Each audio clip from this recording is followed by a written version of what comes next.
Leo wiped the grease from his hands onto his worn jumpsuit as he entered the Imperial Station's grand dining hall. The message had been clear.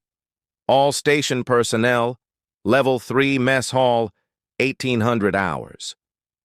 What it hadn't mentioned was that tonight, the hall would be filled with nobles, dignitaries, and officers celebrating the Emperor's arrival. The human mechanic froze at the entrance, suddenly aware that his oil-stained clothes and calloused hands marked him as distinctly out of place among the glittering assembly.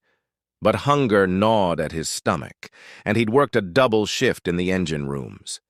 He spotted an empty seat at a corner table, partially hidden by a decorative pillar, and made his way toward it. He didn't notice the golden insignia on the tablecloth. He didn't see the guards stationed at a respectful distance. He only saw an empty chair and collapsed into it with a grateful sigh. "You're not supposed to be here," a soft voice said from across the table. Leo's head snapped up. A young woman sat in a hovering chair that hummed with anti-gravity technology far beyond standard issue. Her dark hair was woven with threads of silver, and her green eyes studied him with a mixture of amusement and curiosity. She wore a simple white gown, but the fabric shimmered with embedded quantum threads that marked it as worth more than Leo earned in a year. Leo started to stand, but she raised a hand. "Stay. Please. It's been 3 hours of people bowing and scraping. You're the first person who's looked at me like I'm just a person." Leo hesitated, then slowly sat back down. "I'm Leo. I work in the lower engine sectors.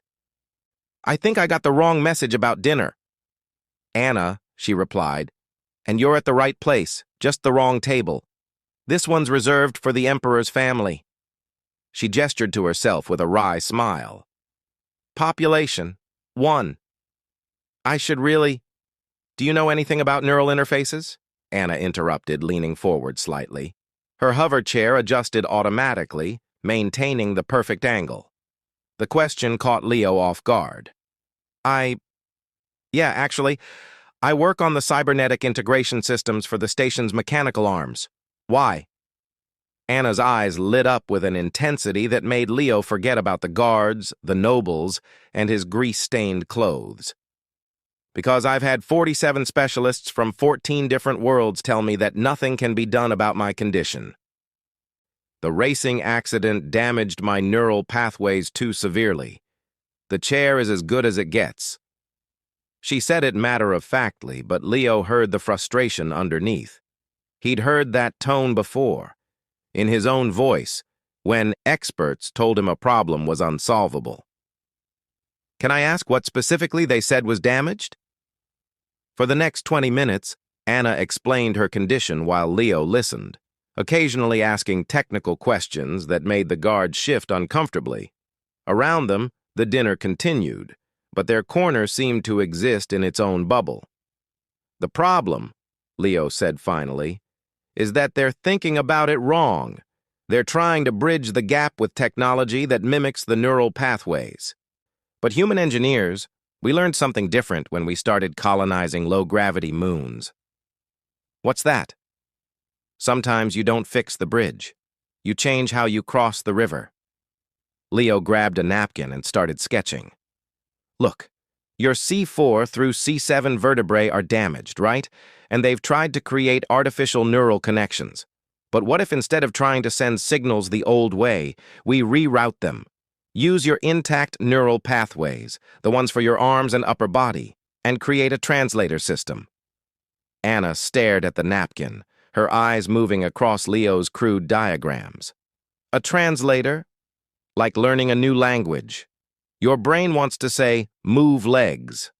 The translator intercepts that intention from your functional pathways and converts it into signals that bypass the damaged area entirely. It's how we control the exoloaders in 0G, intention-based rather than direct neural firing." "That's—" Anna's voice caught. "That's actually brilliant.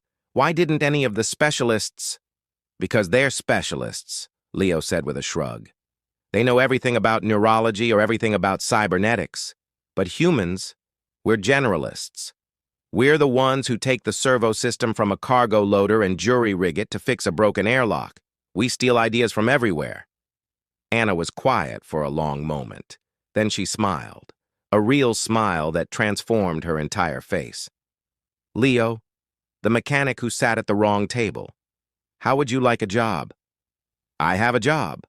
A better job. As my personal engineer, I'll get you access to any technology you need, any resources. If this works...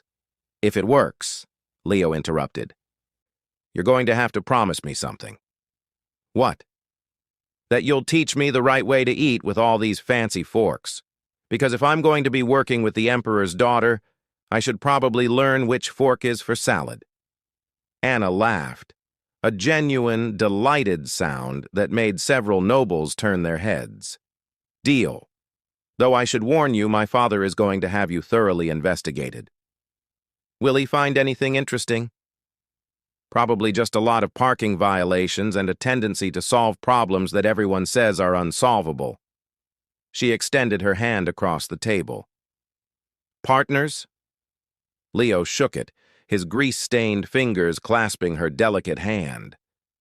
Partners. Across the dining hall, the Emperor watched his daughter laugh for the first time in years. He turned to his advisor and said, Find out everything about that mechanic, and don't you dare reassign him. Sometimes the wrong table is exactly where you need to be.